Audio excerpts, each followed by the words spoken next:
right. Well, here we go. This is going to be our pilot episode, I guess is what we can call it.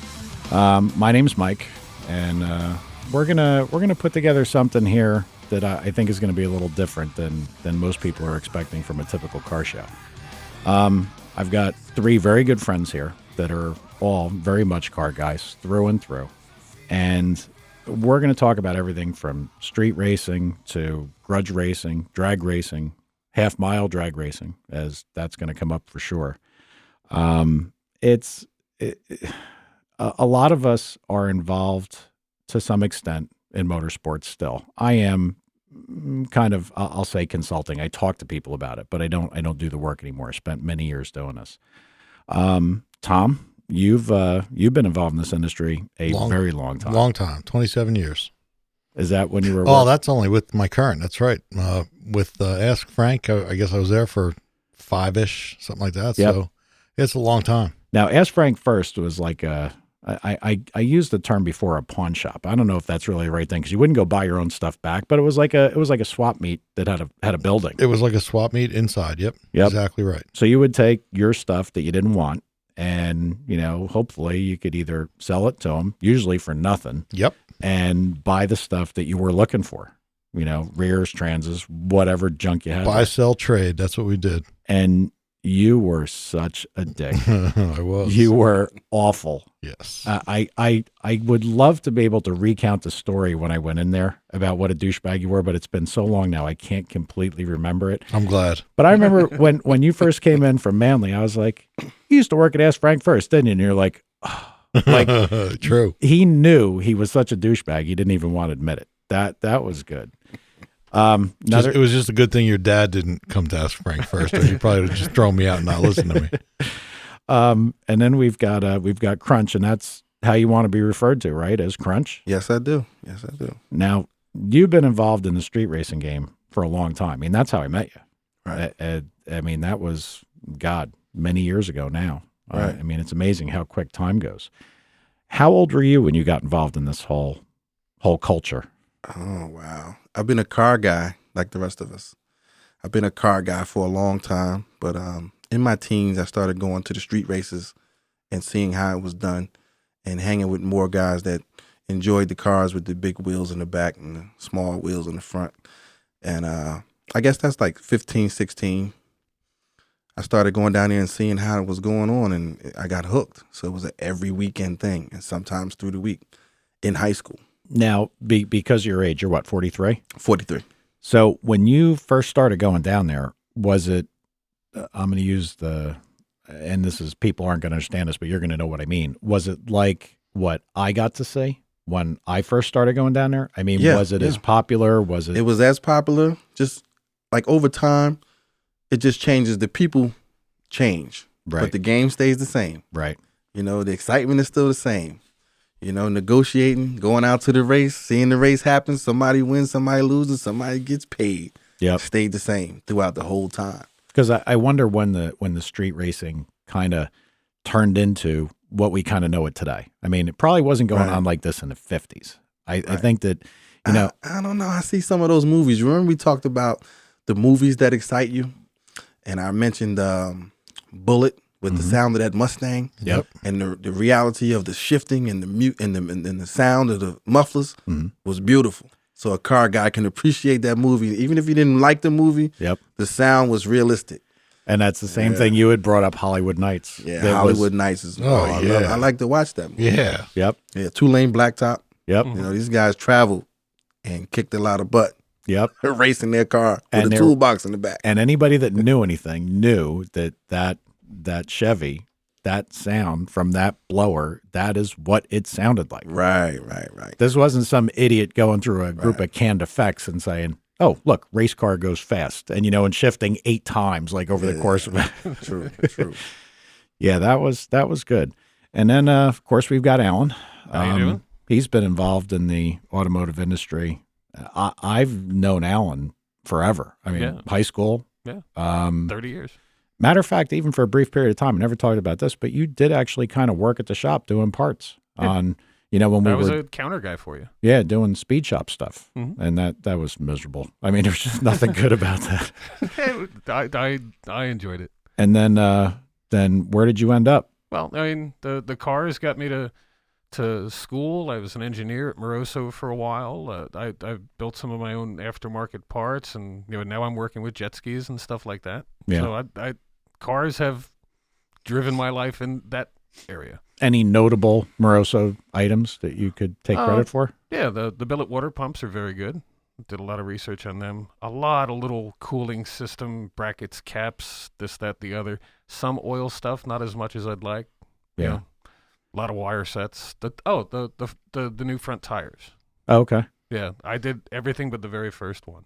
Interesting. Yeah, All right. the DS2s. So you've been around this a fair amount of time as well. Oh yeah.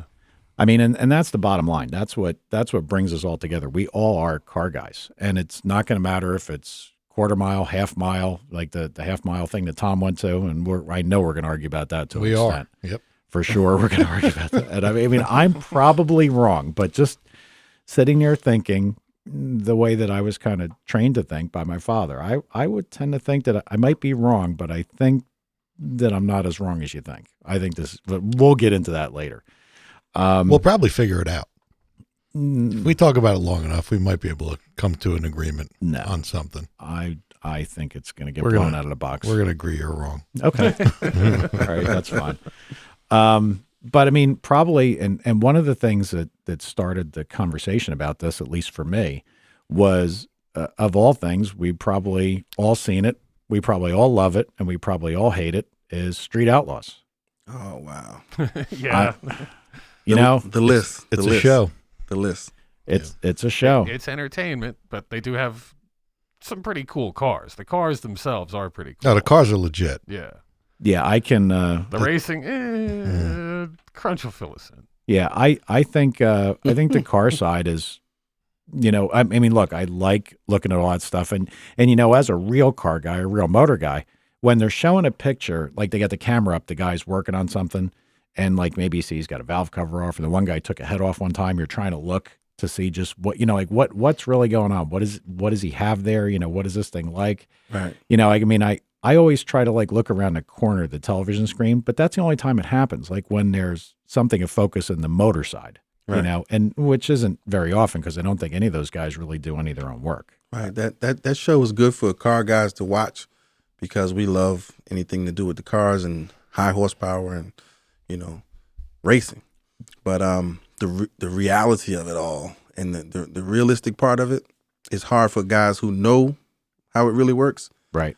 to take that in the way they do it. I mean, it's just, and they have great guys out in that Midwest section that do what we do. Yeah. So I don't know why Hollywood always falls short of bringing the reality to television. Now that's But, for sure. They're Yeah, trying the underground aspect of it all. Now, the guys that from the Midwest, were any of them approached to do the show or no? Actually, I used to argue with the guy Tough Enough. Yeah. I used to argue with this guy on the internet. That's the Chicago guy, right? Yeah. So he's legit out there. Yeah. And we used to go back and forth. I was trying to get him to come to the East Coast to race, but I could never get him to come. He was comfortable where he was. He wanted me to come there, but it's part of the progression of it all. Street racing for us, because we keep going back to the '90s when we met, Right. to what it is now, where it's not really happening like it used to. Yeah. The hangout spots dwindle, police run people away. Yep. The what do they call these cars now? I don't want to say yin yangs. What do they call them? Foreign cars now. Yeah. Sport compact. Yeah, the little cars, and these guys spending $30,000 and $40,000 to go 1250. They kind of changed the game a little. I got to tell a funny story because I remember a guy called me up because we did domestic, primarily Chevrolet purpose-built motors. They were for NHRA stock, NHRA super stock, things like that. And I remember a foreign car guy calling me up, and you get these guys on the phone and they start into their spiel. I've got an Eclipse, I've got a turbo, I've changed the wastegate, I've done this, and I was like, yeah. How do I make it leave better? I said, here's what I want you to do. Back up to the starting line and take off in reverse. And the guy's like, what do you mean? I said, because real race cars drive from the back tires. And that was, I remember my father was sitting there and he looked at me and he's like, only you. I mean, like, make no mistake about it. We would not really work on stuff like that. But well, now that I think of it, there was an eclipse that came to the hole that was terrorizing people back in the early 90s. Did you have something to do with that? no, Okay. I had some stuff to do with one or two guys because it was interesting. But I mean, it was insanely stupid because everything about a front wheel drive car is wrong. Right, Everything. right. Now, when To us. when all wheel drives got better, then that became a whole different story. Right. And then all of a sudden that whole thing shifted. Like everybody's like, oh, look at that little stupid foreign car, I'll race that thing. And then all of a sudden people got probably too afraid of those cars. Like I remember some guy came down there with an all wheel drive car and the guy's like, I ain't fucking with that. And the guy with a big tire, very fast car. And he's not, I was like, that's a little strange. Right. But now, Tom, you were at Philly. I've never been to Philly. Yep. So you've been to other locations where they race? Other than Philly? Other than Philly. Yeah, I've been to Staten Island. I did most of my racing down the shore, down between Point Pleasant and Seaside. That's where I did the most. But I've been to Philly and I've been to Staten Island. And they were both similar to what I hear from Newark. Yeah. I mean, Crunch, you've probably been to Philly, right? Yeah. Philly's nice. Philly's legit. Those guys, they do the same thing we do. Yeah, but didn't you tell me that they race through traffic lights? Oh, yeah. They have a. I got to try to understand this. Well, you remember we had the 2 lanes Yeah, with the prison as a finish line. The green sign was the starting line. right. 2 lanes, we block off the highway, stop trucks and everything until we get our race off. Now, just so people have a full visual of this, Right. let's say we met at Simon's Garage. Now, Right. Simon's was kind of where everybody met, and that was where I met Crunch. That was where kind of everything got started. But that's not the first place that this all happened, right? Right. Well, before it was Simon's, it was a church. And before that, it was Avenue P and this and that and stuff I wasn't privy to. Right. So when the cops kept coming around and making everybody disperse, Simon found another place for us to gather, and that became the Triangle that you remember, Right. with cars parked on all over the place, and the gambling spot was right there. Right. And you said you learned some things about gambling. Oh, I learned how to play CeeLo. I learned how to play spades. And, Right. there was a guy, and I mean, I don't know. I mean, you can mention names. I don't care. But I don't even know the guy's real name. His name's Bull. Right. And I don't know where Bull came from. He was kind of all of a sudden, he was a Mike Lewis guy and everything, but he always used to call me she. And like whenever we were talking, because I had long hair. And he was a little tough to understand. Like his accent Yeah, made Bull, it. Bull is Jamaican, so he has that Jamaican spill to Yeah. him. And he'd He's be still like, around today negotiating races. was he really? And he'd be Yes. like that, you tell her. And I'm like, her, you motherfucker. I said, I'm standing right here. Huh? And he'd like look past me. He was a fucking character.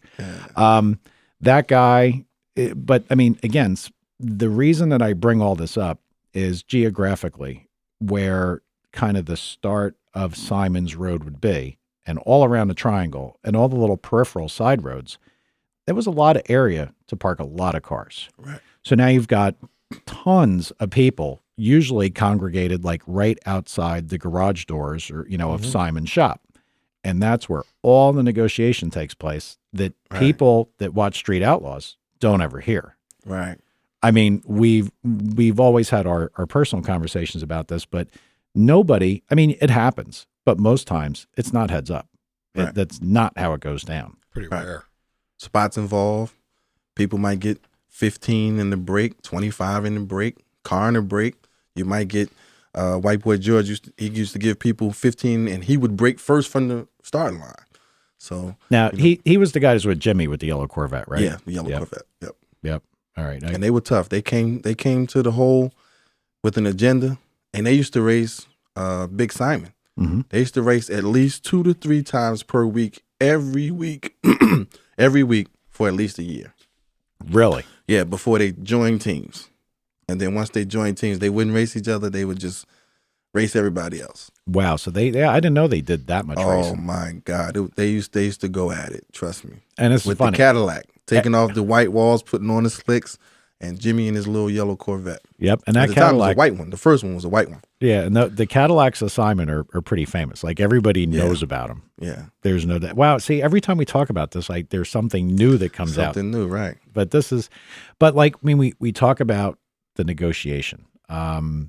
we had talked about it, and Tom can fill me in from the Philly side, but like Crunch said, it's kind of the same. Yeah, same. So, I mean, we always term it up here like the break, which means the guy gets to leave first. Yep. Right. And, we would say, you got to clear him or get off him, which basically means you got to be ahead of the guy by some distance. Right. Put daylight between your back bumper and his front bumper. Yep. In order for you to win.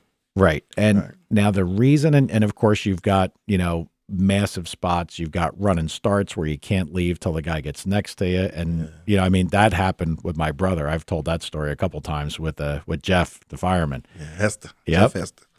Good dude. I still actually talk to him, and he's, Brian was trying to negotiate a race with him, both like 90 something Trans Ams, like 93, 94, like when they had LT1s and, the reverse cool LT1s.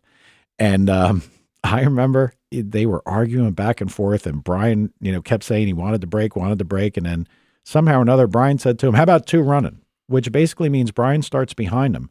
When he gets next to him, Jeff can leave. So you've got the inertia of 2 car lengths, and the guy can't leave till he watches you, come up. I mean, that's almost impossible. Well, Yeah. Brian annihilated him. I mean, Yeah. what? That was Hester had to learn. He had to learn the hard way. He was trying to negotiate, and he didn't understand what he was doing. right. So he learned the hard way. He put his money up, and he lost. So that's Right. a lesson. So there's 2 things to take away from this: the negotiation of how the race actually got lined up and the stipulations of the race. That's one part. The other part is, while all this is going on, everybody's around. Now, this break and get off and all this usually ends up being called by people. People are watching at the big end. People are at the small end. I mean, there is no timing here. There's no trees. There's no lights. This is legit. I mean, Right. we didn't, at least to my knowledge, we never had the availability to go up the road and get the camera. Right. True. True indeed. True indeed. Yeah. I Well, mean, you also weren't carrying an iPhone at that point either. We No. were talking a while ago. no, I mean, probably we'd be Yeah. doing dumb shit like that now if we were still there. Mm-hmm. But yeah, like the factors that came into play for the real street racing are never portrayed in Street Outlaws. That's Everything's heads up, never a break, Mm-hmm. never anything. And I mean, in the races that I have been to, I mean, there were cars lined up and down on the highway in front of the prison. I mean, realistically, where the cars are going down the racetrack, where we've watched Street Outlaw guys run off instead of hitting a field or going into a telephone pole, True indeed. True indeed. they would have hit people standing, cars parked. Mm-hmm. I mean, but this goes the next direction of where all this is going, is sooner or later, this stuff had to come off the street. Right. This, The cars just get too fast. They're too dangerous. And we discussed about, stock suspension progression. yep. These guys, stock suspension back then might have been going a certain amount of time. I'm pretty sure it's 2 seconds or more quicker now with the same style suspension. So, we got older. We progressed. Mm-hmm. You have a lot to lose. Mm-hmm. It's not worth it anymore. It was stupid when we did it then, Yep. but we did it. Now, I know. It's actually scary now, too, It's scary to do it yourself. Yeah. on the street. Now, Yeah. I know you probably can't answer it because you still have some involvement here, but I thought of something while we were just talking there. Alan, what was the highest horsepower car you ever owned? I ever owned myself, probably that 427 Firebird Okay. with the fuel injection. Approximate It was a meatball motor, probably 500. 500. Thomas? Well, I mean, the car I have now probably has the most power that I ever had. That's kind of where I was going with Yeah, this, but I mean, what was Go the ahead. car you had that had let's say a carburetor? Well, I had my Camaro race car, street race car that had a 355 with Shepherd heads on it, man. Lee Shepherd. Wow. Yeah, it's going back. And a Marvin Miller nitro system. Okay. And it probably made maybe 425 or something like that. And then a single plate. Yeah. So what was a plate kit back then? 150, 200? No, 120, I think. Really? Yeah. Was it? Marvin Miller. Wow. Okay. Now, Crunch, we can't No. talk about your. I mean, I have a race locked up right now that I have to do before June, so we won't talk about that. But we can say that the guys who had 600 and 700 horsepower 20 years ago in a race car, racing on the street for money, probably would be surprised to see the Cadillac roll off the dealership floor with that amount of horsepower now. Yep. Oh yeah. And it's a luxury car. Yep. So we talk about the Corvette, and what's the other car you talked about? The Hellcat from Yeah, Chrysler. yeah.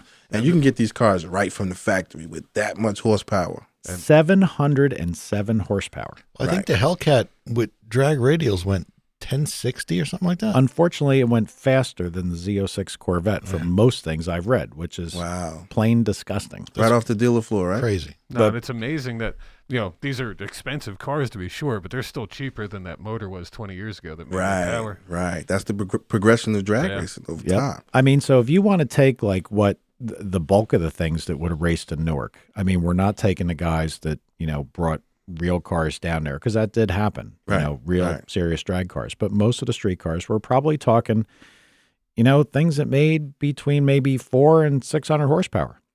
Right, Maybe some guy with a lot of nitrous could get to 7. right. Well, I remember seeing a car, not to say the guy's name, with a small block with about 3 guns on it, 3 kits.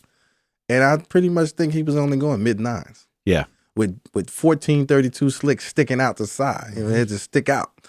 So I would imagine if you take that same car, if it sat the same way, and then sit him next to a Cadillac with nitrous, and the Cadillac will beat him.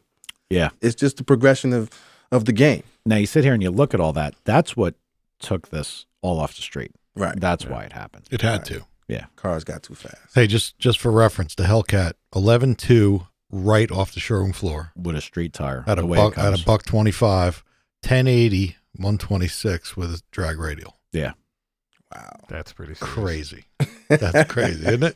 It's Yeah. kind of funny because they've gone back the direction. I mean, granted, far and above, Mhm. but like of the factory hot rods that were what caused the super stock wars that I'm so familiar with from years ago with my father's cars and everything else. I mean, it's really kind of come full circle. But the fact, what made those cars get so much better than they were, say, 20 years ago? And there's only one thing. It's the Technology? technology and advancements of stuff you the can do. electronics running the motor, the electronics designing the motor, the transmissions, all electronically controlled. The technology just, you ain't stopping it. It's marching forward. Yep. So what happened is all the people that are the automotive guys that we all are, they started seeing some things come and then they took it further. And now we've got turbochargers that can be properly controlled instead of blowing through a carburetor or drawing through a carburetor with a series of Band-Aids to make it work.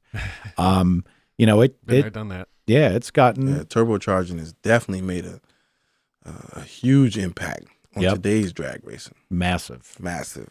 And again, another reason that these things can't be on the street anymore. I mean, Well, the street racing has gone from the streets to the track mhm. with the same aspect of the underground characteristic. So, we're still in it. I'm 43. I'm gonna be a grudge racer. I used to be a street racer. I did my last street race in the year 2000. Really? And yeah, that was for 10 grand. I lost to a motor you built. And who would that be? What was the guy's name? Prince and Thomas. Yep. So that motor, Now he You know. was the guy that was friends with Grand National Kevin, right? yeah. Yep. Yeah. So, I mean, in that race, as I was going through the quarter, I was thinking to myself, at that time I was 29, I was thinking to myself, I was going sideways. I lost the race because I didn't hook. And I went sideways a little. Then when it finally hooked up, it was just enough momentum for him to go ahead of me. Right. But in that race, I knew that was my last street race because that was entirely too fast for me to be out there gambling. Yep. And the 10,000 wasn't important as I was going through the quarter. So I haven't raced on the street since. Now, where did that occur? Did that occur in At the Newark? hole, yeah. All right. Right. so- Our little spot, the prison, Yep. Yep. We used to love that spot. That spot was good because it was concrete and we hook hard out there. Yeah. That I got to tell you, as much as it's bad to say it, I really had a lot of fun there. I do miss it. I do miss it. And Yeah, it's a love-hate relationship no matter how you do it. Even like the Street Outlaws. We watch it because we car guys, but we hate it because the realism is not there. yeah. So, when Most people don't know that, though. Most people don't Most see people that. don't know? Yeah. I mean, really, regular people, they don't know. Wow. because it's a shame, but it's portrayed, like they portray it, and somebody just sees it, clicking through the channels and say, "Oh, that's street racing." Now, Alan, Kids have no idea. you told me you've watched every one. Oh yeah, I'm sure I've seen every episode. Really? It's a great soap opera. It's just got cars in it. Really? So you've actually watched it Oh yeah. at length. Well, Well, he sounds like he likes to hear horsepower and watch horsepower. without a doubt. They have some legitimate vehicles. I mean, they're Oh, impressive. Yeah. You know, it's just the way that they portray the game of street racing and gambling. They don't do it the way the guys that actually do it Yeah, no, would do it. That is the point. I really like the cars. It's I can watch that while I'm watching the kid, or I can watch Curious George if she's watching it. So I watch the cars. Yeah. And And Crunches. that farm truck. I heard about that farm truck 20 years ago, and I still love that truck. You had mentioned that you heard about that long before oh yeah. this program ever came to be. Yeah, it's been like 17 years he's been racing. Really? Yeah. He was in a Yeah. Carcraft Hot Rod magazine article a long time ago. I love that truck. Really? I do. And it was the same truck. Oh yeah. No shit. hmm Now, the question that I would have for those guys is, was the list something that came out just for TV, or did this quote unquote list really exist? I mean, if you listen to the show, and of course they're not gonna say on the show that they came up with it for the show, but I know that like even guys have said, "Oh, my father was on the list," and like they make this out that this has been going on a while. I don't know of anywhere that there's a list. Yeah, I've never heard.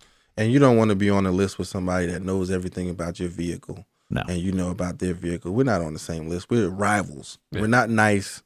We're trying to get each other. That's Grudge what- racing. And, Yeah, we're that's- trying No, to you're get not each coming other's to my money. garage. You're not going to help me change the plugs. Yeah. You're not going to look under the hood. Yeah. That reminds me of the guy who I told you asked me, why is it so important for me to keep my time off the board at the track?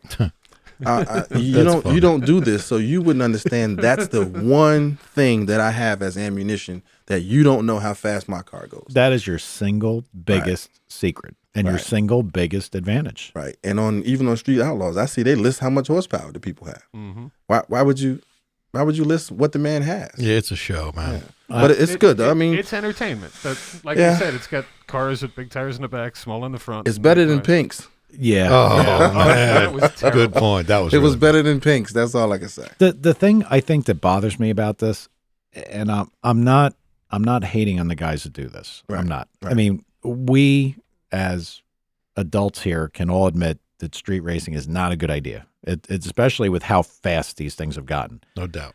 But I mean, the worst thing is, number one, we know it's fake because there's not any stretch of the imagination. There's anywhere we could be to street race in, I would think anywhere except maybe in the middle of the desert in the United States, that you could erect lighting and put down timing stuff and cameras and everything else. And I mean, look, it's not real. Nope. Right. But that means that the local authorities have to let this go to an extent. There has to be some kind of, Right. And for street racing, No doubt. when you alleviate the police might come, Yeah. you take away the whole underground aspect of it. Because we had issues with police sometimes. Yeah. And sometimes people had to run from the police.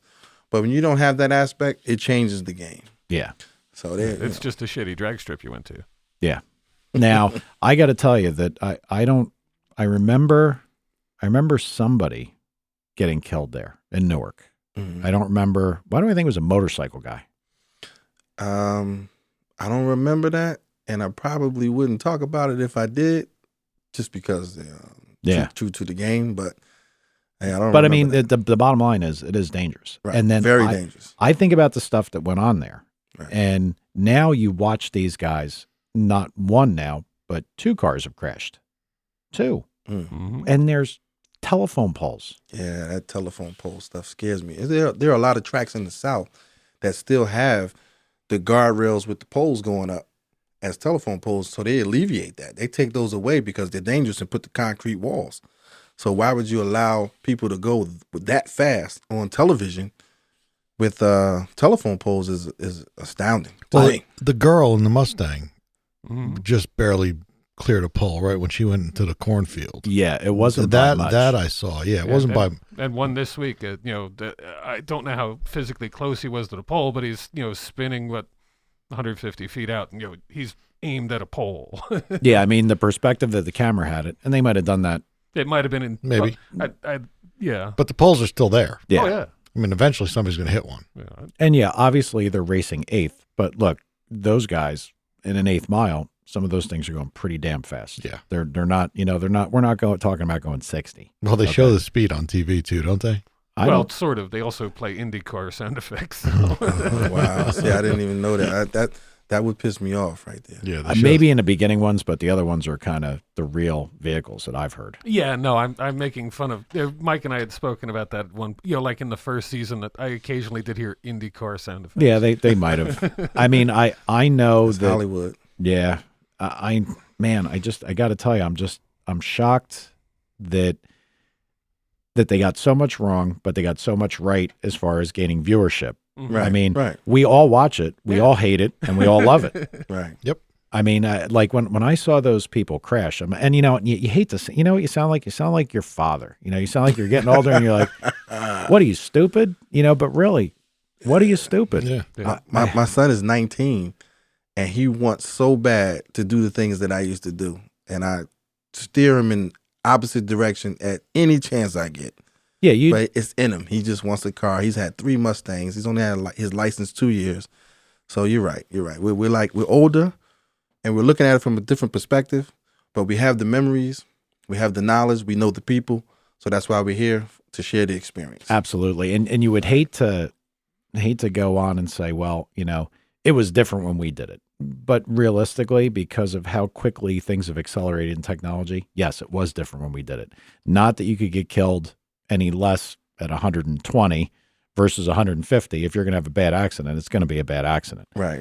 But my father never knew Brian and I did this. I mean, he didn't. I mean, I think he might have had a little bit of an idea because he knew Anthony was going. And there were times that Brian started driving a circle track car, a dirt car, and we would get back from the dirt track and we jump in Brian's car and we go to Newark. Right. Because the races, we'd usually be home by like 11:30, 12 o'clock, Right. and stuff's going on down there. Mhm. So like right in a car and right down 78 to the hole. And, my father, especially because of the level of professionalism and what he accomplished, he would have had a fit. He really would have had a fit. Now, I think he'd have killed you. in the end, he did hear enough about it. So I'm sure he knew, but he was probably just thankful that neither one of us got arrested or killed. I had brought it up in a conversation before. I have only been to Newark. That's the only place I raced, with the exception of Staten Island. Now, we didn't go there to race, but we went there because everybody was going there. That was the thing to do. Right. And that happened to be exactly the time that the cops raided this. And it was national news. It was on like Fox News. It was on CNN. It was on whatever news stations there were. It was big. Yep. Right. And Brian had just gotten his Trans Am. I mean, it was like brand new. I think it was one of the first places we drove the thing. And we, by luck, were pulling out as the cops were coming in. And so we didn't get caught up in it, but Right. it was bad. And that was the last time I went anywhere other than Newark. At least Newark, we kind of knew what we had. You know what I mean? Yeah. Well, Newark was a good spot. It was a great spot for many races of people: black, white, Hispanic, Asian. We had it all. Yep. We had it all. And I got to tell you, everybody got along, and everybody loved to be next to another car guy. there was never that I remember any kind of racial incident down there ever. Right. Like nobody, like it's not that kind of thing. I mean, maybe everybody else should take a lesson in that, Mm. because good people are good people, bad people are bad people. True. Don't True matter. indeed. Get True a race indeed. car. Yeah. I mean, indeed.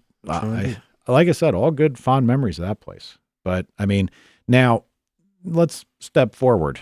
Now we've got twin turbocharged, quote unquote, street cars that probably could make 2,500 to. Tom and I were just arguing about it. We're gonna have a guest on, hopefully, next time. Yeah, he'll be able to tell us. Yeah, he'll be able to tell us. But I'm telling you, I think from the amount of fuel used and everything, I think we're gonna find out that's about 4,200. And Horsepower. yeah, And your guest would be? 4,200. No, I'm saying your guest. When you have the guest on, who was our guest now? Our guest is going to be Anthony DeSoma. Oh, okay. DeSoma Racing Engines. Yep. Oh, Anthony, that used to come to the hole himself. Yep. That's actually who brought me there. Right. Okay. He. I mean, these Yeah, I are. was wondering how long you were going to dance around who it was. Yeah, I didn't know. I was trying to figure out, should I say anything? I mean, but he's excited. He really wants to come on. Mhm. And I mean, it's important to note that we have quite a list of people that we can have in here to talk about racing in general. Some of it street racing, some of it grudge racing.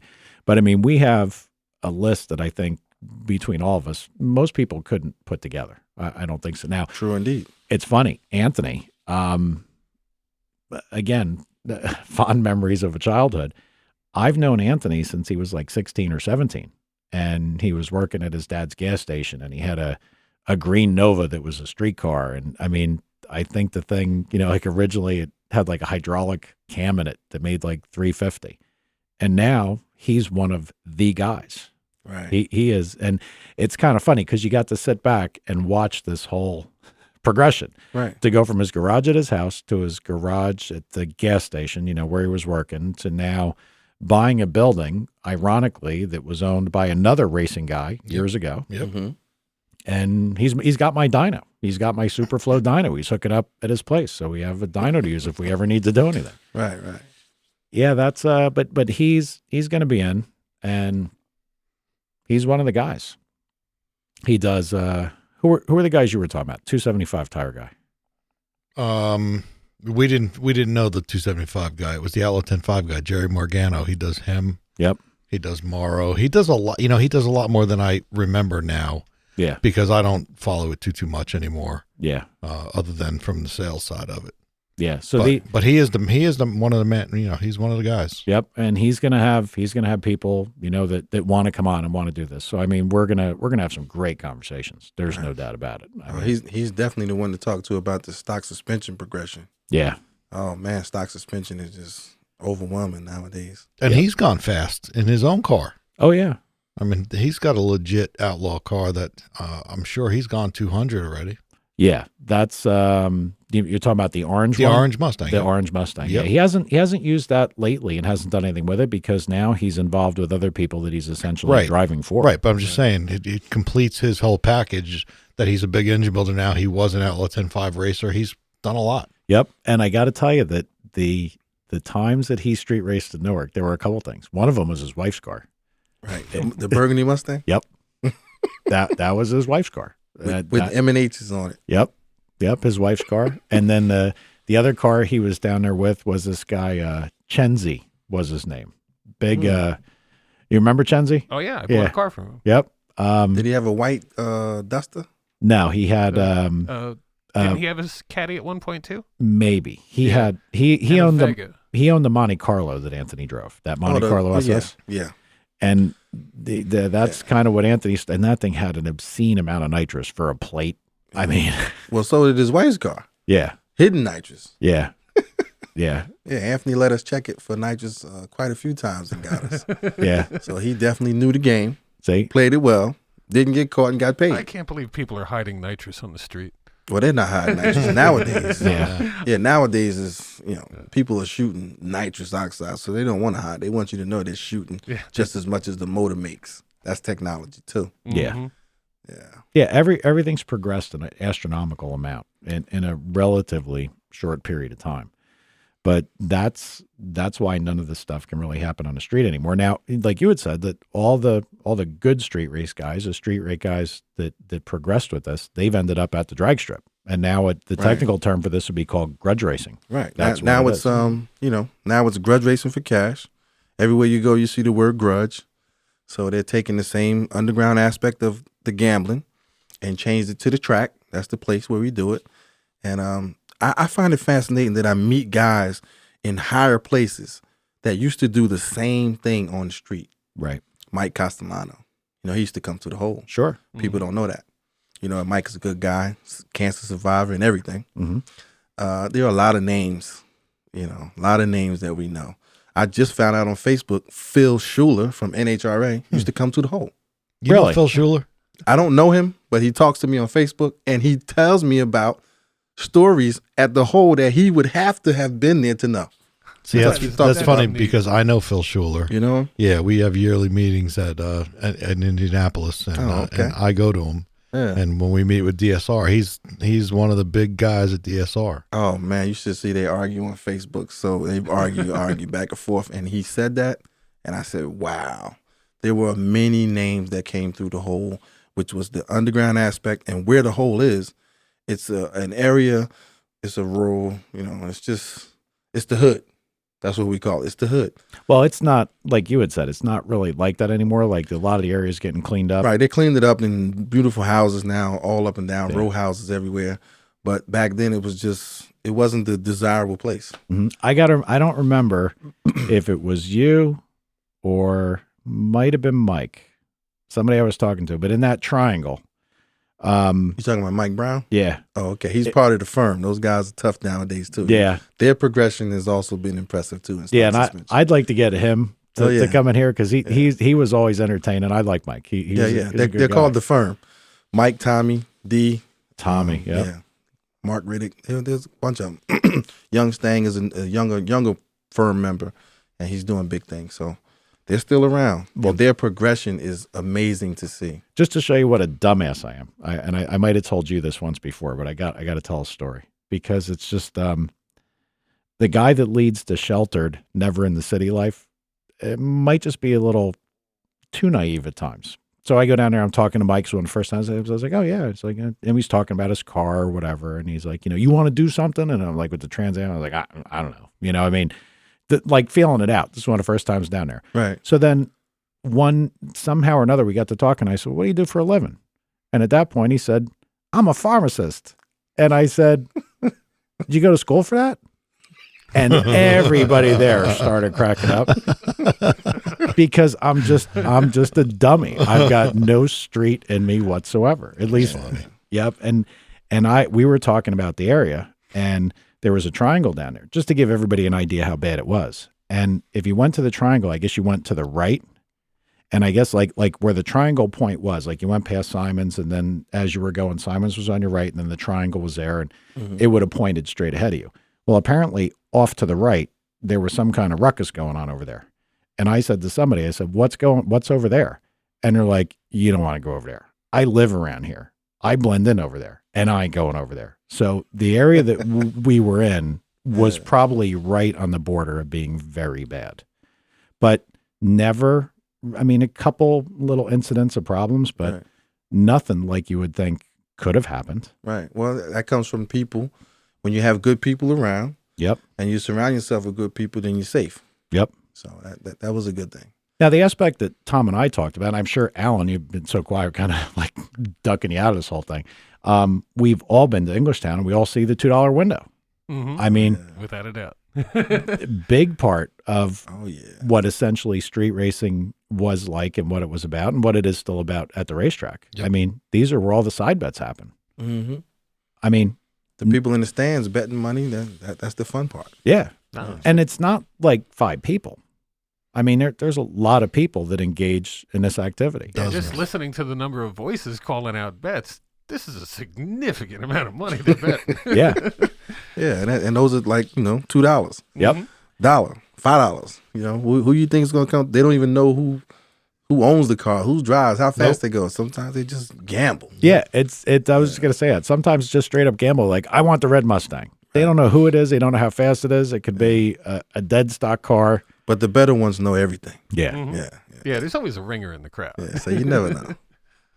Yeah, that whole aspect of it, but like those side bets and that $2 activity, that always happened with street races. Yeah. And that never happens at Street Outlaws. There's one primary bet. They run heads up All right. for the quote unquote spot on the list. And We keep going back to those. That's a good show, but I tell you. but you know what? It's good. It's good for us and it's good for car guys because it brings a little bit of light on how serious some of these things are, whether they're racing on the street or the racetrack. Right. I mean, if you would think about it, that the average guy at home that doesn't know how to change his tire, if he gets a flat, he doesn't know how to change his oil, doesn't know how to do anything. If he's surfing through that and starts to see some of the stuff, he's got to have a whole new idea of what. And he just thinks it's cool. Yeah. Well, Wow. hopefully, Well, I think he would. And, you said something before about you can't believe how many mistakes they make and are still successful. Yeah. But if you think about how many people were in that group at the Triangle, it's in the big picture, it's not a lot of people that do it. Right. So you're the people that know. Right. You know, you guys are the people that know.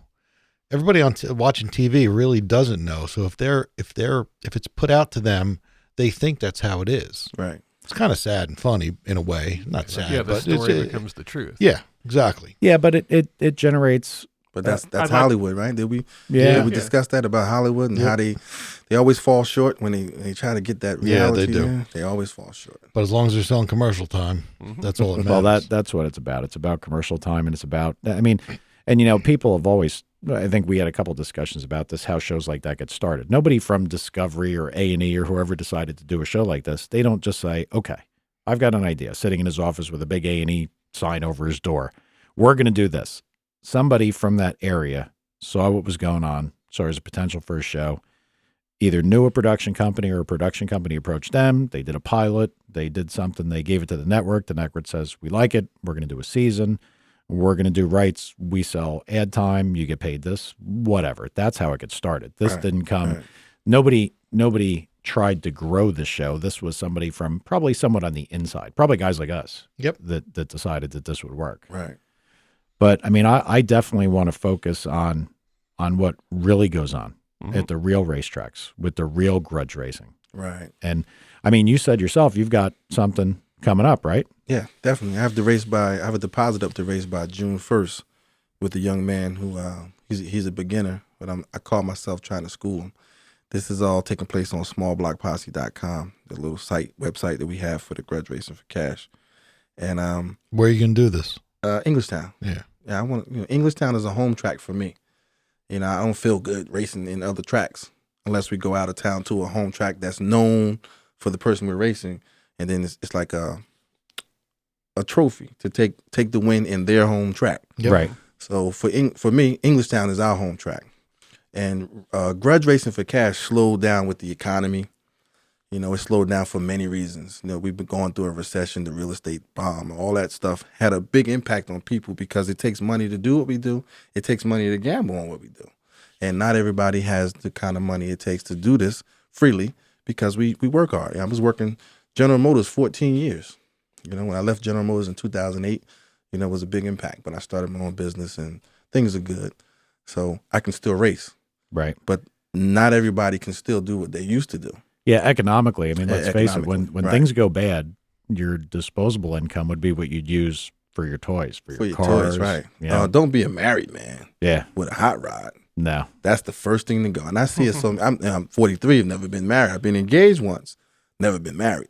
But the first thing to go when the wife looks at you is anything that you enjoy that had nothing to do with the household. Yeah. That's the hot rod.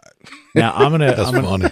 I'm gonna go out on a limb the here and hot say I bet you lost a few girlfriends. Oh, because of racing? Yeah. Oh, yeah, definitely. I've had girlfriends come in, and when the first 4 or 5 months of the relationship, perfect, everything's good, the sex is good, everything's good, and then you start talking about I love you, and as soon as you hear that, the first thing they ask me is, well, when are you gonna sell that car?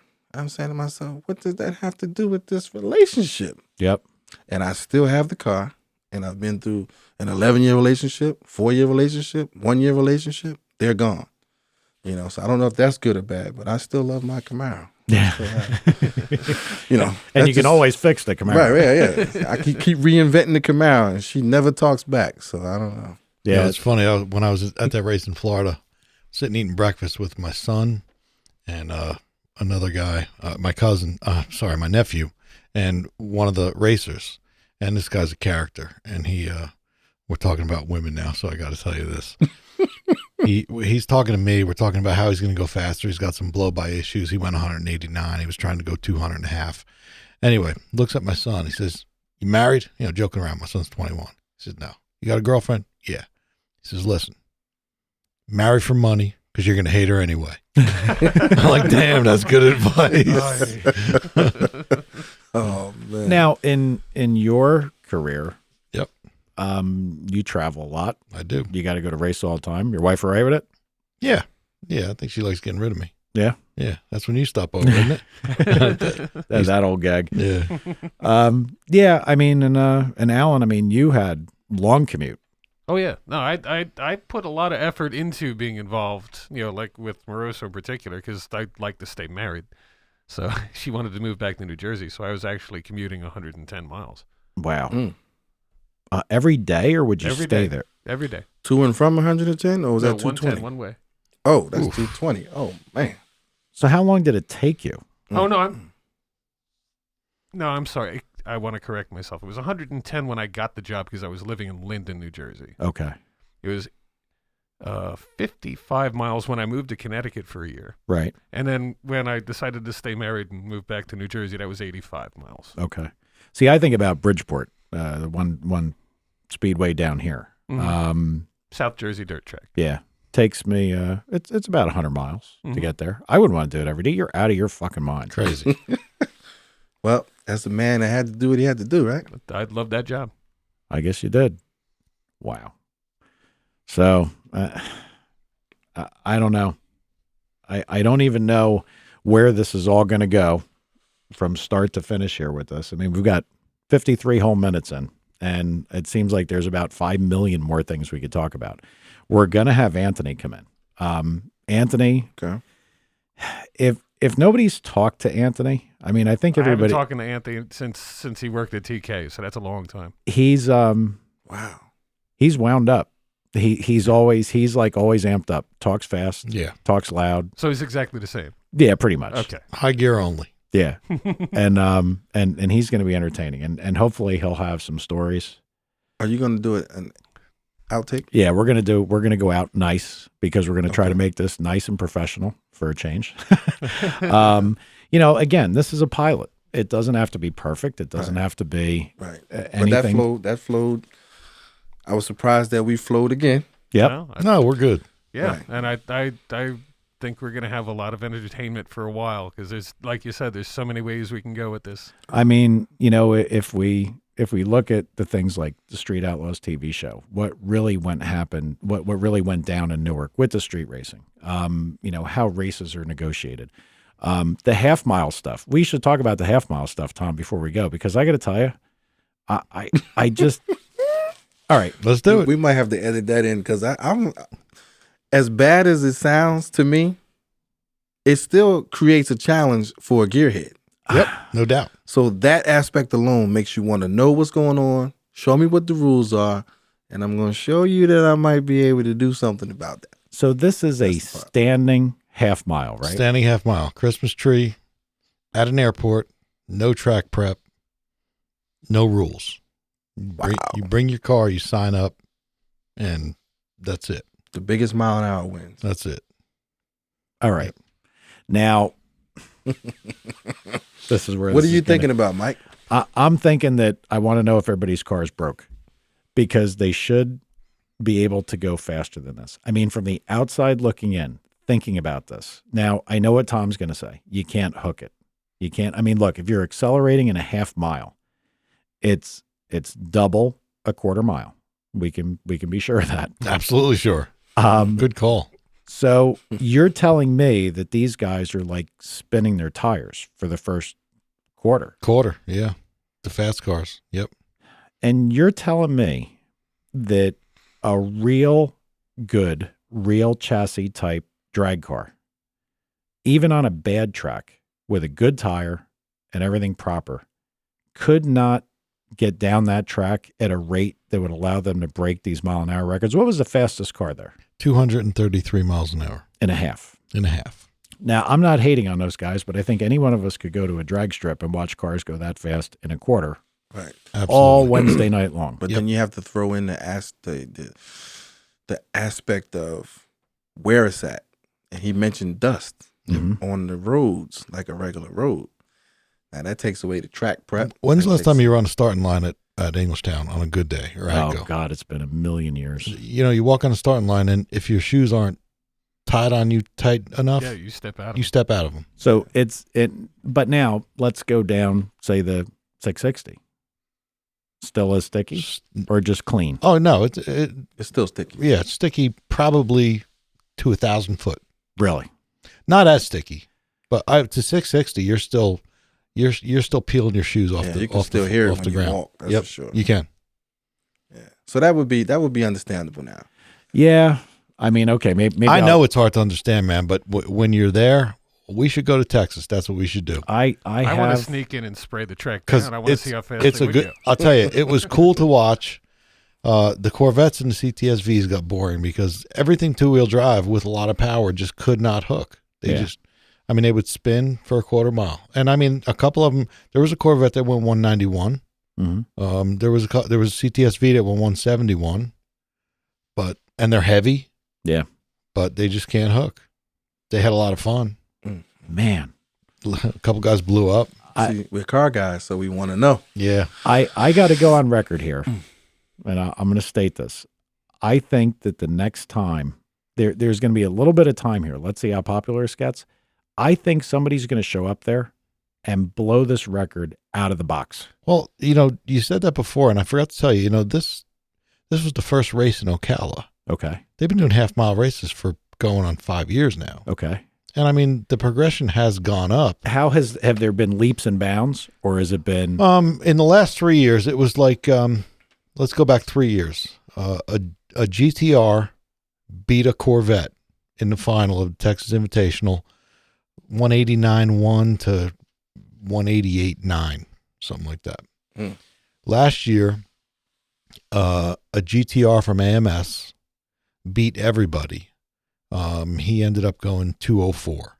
Now that car has gone on a drag strip, has gone 782, and I forgot the mile an hour, but he's gone 782. Now that's pretty fast. Yeah, that is pretty fast. That's digging. Yeah. On the track. That's digging. Yeah, And he didn't go 782 and a half. right. There's no way. I would love. Like you mean rate of acceleration? Yeah. I mean, I would love to see incrementals from a half-mile race, but they don't have timing all the way down. See That would be cool, and that would explain to you Mm-hmm. why this isn't happening, because I know you're a math guy and Yeah, you want to understand it, but I think if they had incrementals, it would work. What? nothing. That mile an hour is just not. You said math guy, and I looked over at Al, and I was ready for let me get my slide rule and my No. But math makes everything work. I mean, everything's a math problem. Yeah, and I mean, was trying to do the math in my head, Mike. I'm not even gonna tool on you yet. It's too early for the listeners. So anyway, last year 204. Yeah. And he beat the Lambos. right. And this year the Lambos came back with bigger turbos and a little bit better tires, and So they went 204, and 204, the Lambos weren't good enough to beat a 204. the Last year. Lambos didn't even go 200 last year. And then this year they went half fast. 233. And last year. And that same GTR went 226. Okay. Right. So they are making big improvements. Yeah, but the GTR, I mean, I know the owner. He told me he thinks he's done. I still think somebody's going to show up to one of these things and they're going to pop down like a 275. Well, I mean, out of the blue. It could In a happen. half mile Yep. with a regular car. Yep. Well, it's going to be all-wheel drive. I'll tell you that. Yeah, it's going to be interesting to see. I don't know. I think about the horsepower level these things can make, and I understand it's not all about power level. I get it. I can't see. I don't. Anthony would be better to talk to about this because he might. You know what? You can't get emotionally involved. You got to think about it. Yeah, we're let's- 1320 guys. Yeah, let's say you put a 1633 tire on something. Mhm. Okay, that's great. You'll 60 foot better than all those cars if Right. you could hook it.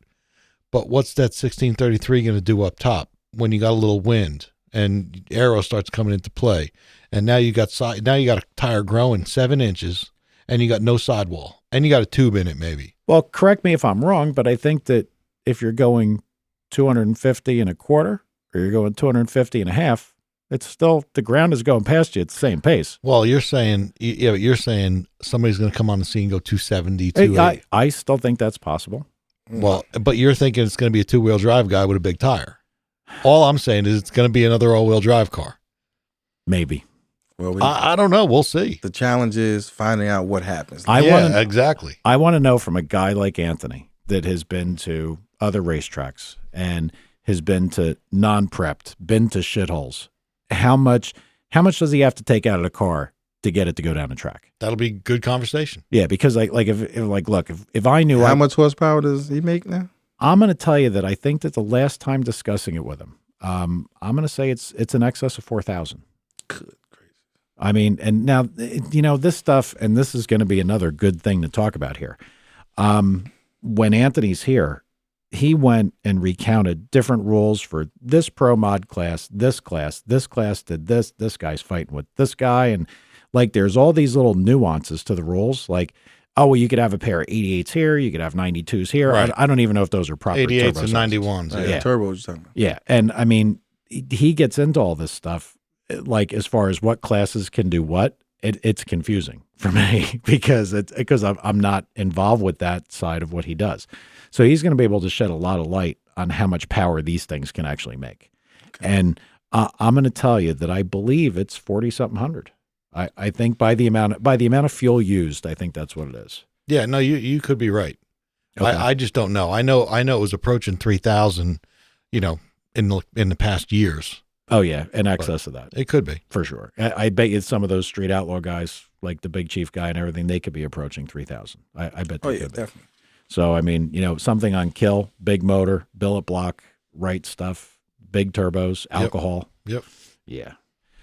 All right. Well, we'll just leave that one for Anthony, and hopefully he'll tell you that I'm right and you're wrong. All right. Well, good luck with that. I think we're going to end up with our own list too. By the way, our show's going to have a list because we got to come up with a list of people that we're going to be on that we could, and people are going to want to get onto the list. Well, Anthony's got to be one of the top guys. He's close. He's well known, and like I said, he's kind of like a science experiment. I watched him go from the kid in his garage to a guy that you go to if you want to go fast. That's pretty good. Yep, he'll be good. All right, guys, well, we're going to close it right here. Thanks, everybody who downloaded and listened. We're going to be back every week, God willing. Everything works the way we intended to.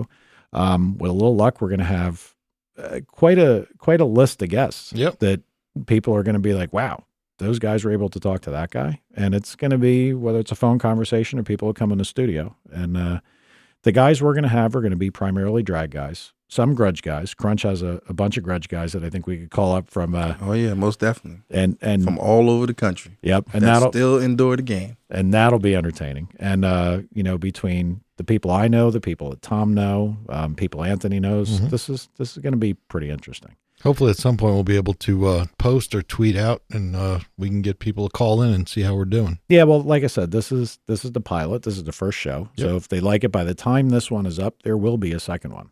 So they can continue through if this is what they like to listen to. And, cool. All right. Anything else from anybody? No, just want to thank people for listening. Yeah. Thank them for listening. We're car guys. Yeah, That's we what are. do. Yep. We are car guys. And that unfortunately is never going to change. It's a disease. Yep. All right, everybody. Thanks again, and we'll catch you next time. See ya.